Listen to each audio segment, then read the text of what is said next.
Okay, we're going to do the balcony portion and the rail. We're going to start that with the 0.25 by 3 meter horizontal piece, and we're going to need to duplicate that, and I bring it forward -9 on the Y.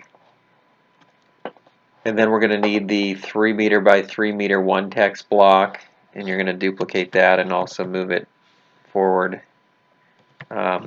-9 on the Y, rotate it around the X -90, and then you can either snap it or move it up on the Z 0.25. Copy the side piece,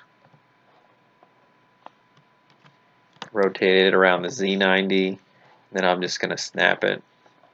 Copy the two side pieces, rotate them on the Z180, and then come around and snap it. And then grab the top piece, copy it, move it in the Z -0.25. And make sure you hit enter there after you move each piece. Then rotate it around the Y 180. And now we've got our initial balcony piece. I'm going to copy the whole thing, or select it with B, and then we're going to join it. And that way we can move it around as a single unit. It'll be easier for us to copy and paste.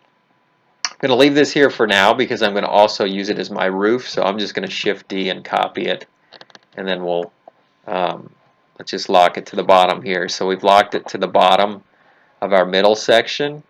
And in the end, if you look at this, it's kind of up about 0.25 or up about the width of it. And so I'm going to move this whole thing up in the Z 0.5 here. What that's going to do is give a little bit of an offset there. And then I'm also going to sink it back 0.5. And that looks about right to me. I'm going to take off snapping for the moment. So you can see I've brought it up about the width of the balcony, and then also have it sticking out about the width of the balcony. And that's just a little bit of artistic license there, however you want to do it. And then we're going to just copy it, Shift D, move it up 3, and then Shift R to replicate that.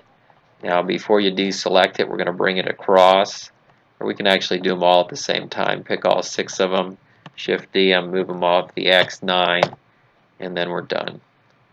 Alright, so now we just need to add the railing piece. And the railing is a double-sided plane, so you don't have to be as particular about which way it faces. There's no face out here on this. But we bring that up, the railing 3 meter, copy that with Shift D, and then I'm just going to bring it over here. I'm going to turn snapping back on and see if we can snap it to my lower balcony piece. Alright, and then we're going to copy it, rotate around the Z90, and then you can move it on the X here, -1.5, move it on the Y 1.5. So you can see you can either do it with snapping or do it with the numpad, whatever you're comfortable with. Now you will see this is sticking out more than I like, so I'm going to select the whole thing, and remember we moved it back 0.5, so GY 0.5 there. And that way nobody's going to fall off the balcony there. So. And I'm just going to go ahead and copy this and move it up 3. So Shift D, Z3 it, and then Shift R it all the way up top. And then just going to grab the front pieces of the railing here and move that over. So Shift D, X9, and then we can grab the side as a separate. And that's going to go over 3, 6, 9, 12. Shift D, X, and 12. And like I said, we don't have to rotate the railing because it's a duplicate plane, and so we don't have to worry about that like we do with the face out. Okay, so we're done now. The next step will be just finishing up with the roof and then the windows, and then we'll be ready to take it into Unity.